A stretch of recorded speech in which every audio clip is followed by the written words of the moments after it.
sering berpikir kepemimpinan hanyalah soal jabatan.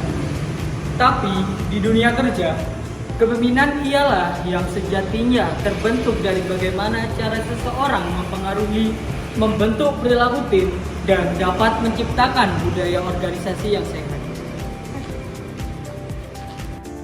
Leadership bukan hanya soal tentang memberi instruksi atau membuat suatu keputusan, tapi soal menggerakkan orang lain dengan empati, visi, dan kepercayaan.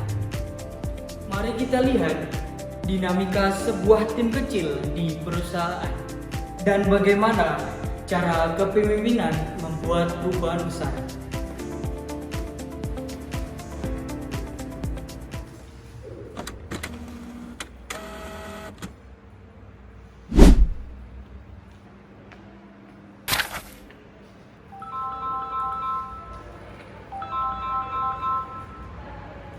Halo?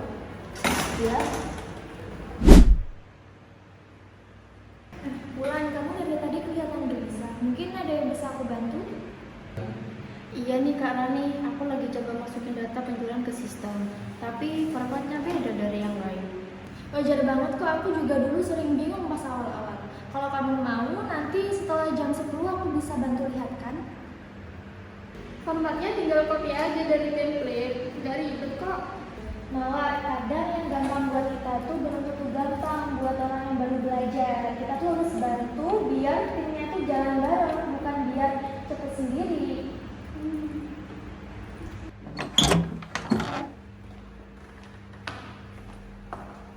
Selamat pagi semuanya. Pagi-pagi Kak. Jam 10 nanti kita akan ada progress meeting mingguan. Harap untuk semua tim untuk mempersiapkan update-nya. Baik ya Pak.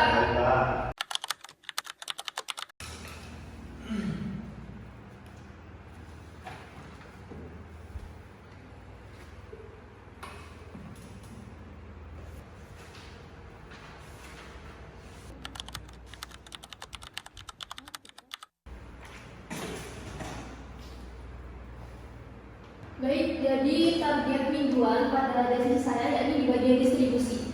Bisa dilihat di diagram batang sudah mencapai lebih dari 120%. Nah, di mana kami bisa mengoptimalkan di bagian logistik dan juga di bagian pengiriman dengan skema tarif yang baru. Tapi yang saya lihat di bagian tim input data ini ada keterlambatan. Ini menghambat laporan deadline kita. Saya memang masih adaptasi dan baru belajar sistemnya minggu lalu. Tapi saya sudah minta bantuan ke Kak Rani kok, dan pelan-pelan saya mulai paham dengan alurnya. Kalau menunggu adaptasi, semua pasti bakal terlambat. Betul. Tapi lo juga pernah baru kan? Jangan lupa kita tuh semua di sini juga butuh belajar. Yang penting itu progresnya ada.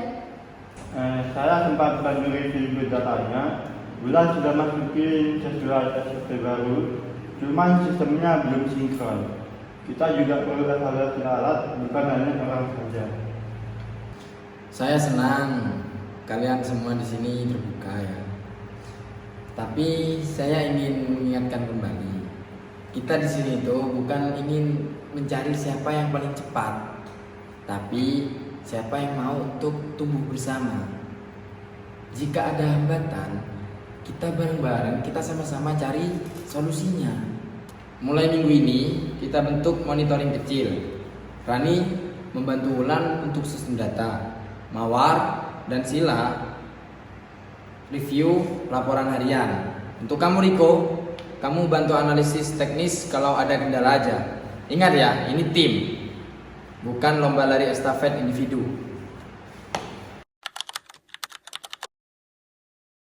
Aku kira tadi bakal disalahin sama Pak Dimas, tapi justru beliau yang kasih aku solusi dan juga bikin merasa aku tidak gagal. Pak Dimas emang gitu, tegas tapi adil. Beliau itu lebih fokus ke proses, bukan cuma hasil akhir. Dan juga beliau selalu terbuka dengar pendapat kita.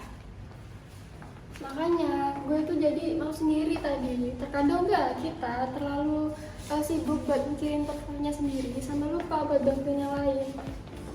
Kadang yang paling berpengaruh dalam tim itu bukan hanya vokal saja, tetapi yang mau dengerin. Pak Dimas punya semua itu.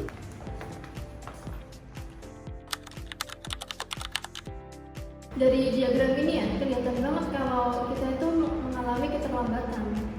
Iya sih, cuman nggak apa-apa kok, nanti diperbaiki lagi. Iya juga sih, tim datanya juga agak terlambat, jadinya kayak gini. Iya, ini nanti cuma tinggal Kak Rani, menurut kamu gimana di data ini? menurutku udah bagus sih, cuma tinggal benerin yang kemarin aja yang salah.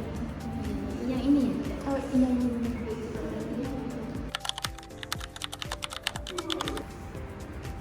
Lihat mereka. Ketika komunikasi dibuka dan rasa saling percaya dibangun, mereka mulai bergerak ke arah yang sama. Saya bisa lihat perubahan nyata. Sekarang suasananya itu jauh lebih hidup dan produktif. Kepemimpinan Bapak ini menginspirasi, bukan menekan.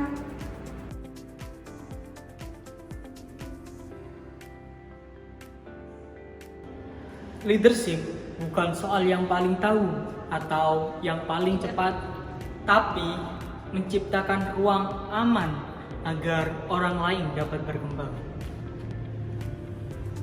Pemimpin yang bijak akan menjadi jembatan antara prestasi dengan potensi, antara individu dengan kolaborasi.